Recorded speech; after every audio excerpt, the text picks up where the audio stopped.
खुश आत्माएं, सद्भाव की अवस्थाएं जो चेतना द्वारा प्राप्त की गई है।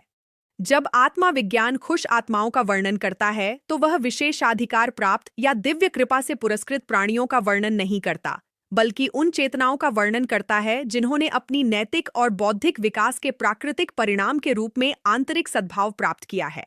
आध्यात्मिक खुशी कोई पुरस्कार नहीं है, बल्कि समय के साथ सचेत विकल्पों, सीखने और आंतरिक परिवर्तन के माध्यम से निर्मित एक स्थिति है। खुश आत्माएं वे हैं जिन्होंने स्वार्थ, घमंड और भौतिकता के प्रति अत्यधिक लगाव से जुड़े सबसे तीव्र संघर्षों से मुक्त होने में सफलता प्राप्त की है। वे गतिविधि या जिम्मेदारी से मुक्त नहीं हैं। इसके विपरीत वे स्पष्ट, सक्रिय और भलाई के प्रति प्रतिबद्ध रहते हैं। अंतर इस बात में है कि वे जीवन को कैसे देखते हैं, शांति, स्पष्टता और गहरे उद्देश्य की भावना के साथ। आधुनिक गहन मनोविज्ञान इस समझ के लिए एक महत्वपूर्ण समानांतर प्रदान करता है। दीर्घकालिक कल्याण की स्थितियां बाहरी परिस्थितियों पर निर्भर नहीं करती, बल्कि आंतरिक एकीकरण पर निर्भर करती हैं। जो लोग मूल्यों, भावनाओं और दृष्टिकोणों के बीच सामंजस्य विकसित करते हैं, वे आमतौर पर अधिक भावनात्मक संतुलन का अनुभव करते हैं। यही सिद्धांत आध्यात्मिक जागरूकता पर भी लागू होता है। जितना अधिक आंतरिक एकीकरण, उतना ही अधिक शांति की स्थिति।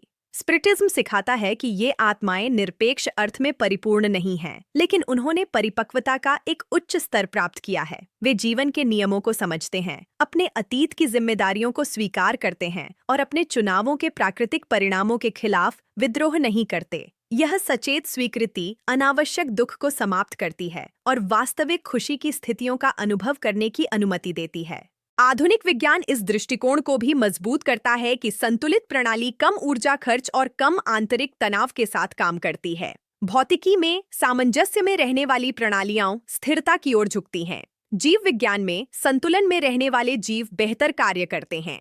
चेतना में भी यही होता है। सामंजस्य कल्याण उत्पन्न करता है, संघर्ष दुख उत्पन्न करता है। खुश आत्माएं भी निरुत्साहित करने वाले पछतावे की अनुपस्थिति से अलग होती हैं। वे अतीत की गलतियों को स्वीकार करते हैं, लेकिन उन पर अटके नहीं रहते।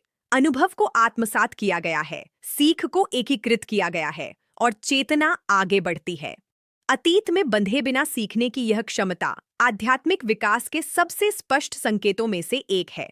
एक और महत्वपूर्ण बिंदु यह है कि इन आत्माओं की खुशी न तो अलग है और न ही स्वार्थी। जितनी उच्चतर चेतना, उतनी ही प्राकृतिक प्रवृत्ति दूसरों आत्माओं की सहायता करने की होती है जो कठिनाई में हैं। इस स्थिति में खुशी अपने आप में बंद नहीं होती। यह सेवा, मार्गदर्शन और समर्थन के रूप में फैलती है, हमेशा दूसरों की स्वतंत्र इच्छा का सम्मान करते हुए। इस प्रकार खुश आत्माएं उस चीज का प्रतिनिधित्व करती हैं जो हर मानव को बनने के लिए नियत है। वे अप्राप्य अपवाद नहीं हैं, बल्कि चेतना के विकास के प्राकृतिक परिणाम के उदाहरण हैं। आत्मज्ञान का प्रत्येक प्रयास, प्रत्येक नैतिक चयन और प्रत्येक सहानुभूति का इशारा आत्मा को इन सामंजस्य की अवस्थाओं के करीब लाता है। स्पिरिटिज्म के अनुसार खुश आत्माओं को समझना खुशी के विचार को बदल देता है। यह बाहरी परिस्थितियों पर निर्भर कुछ नहीं रह जाती, बल्कि यह एक आंतरिक निर्माण बन जाती है जो उस सामंजस्य पर आधारित होती है जो सोचने, महसूस करने और जीने के बीच होता है। यदि यह विचार आपको आध्यात्मिक खुशी के असली अर्थ को बेहतर समझने में मदद करता है, तो इसे लाइक करें, साझा करें और अपनी टिप्पणी छोड़ें। आपकी भागीदारी इस संदेश को अधिक लोगों तक पहुंचाने में मदद करती है।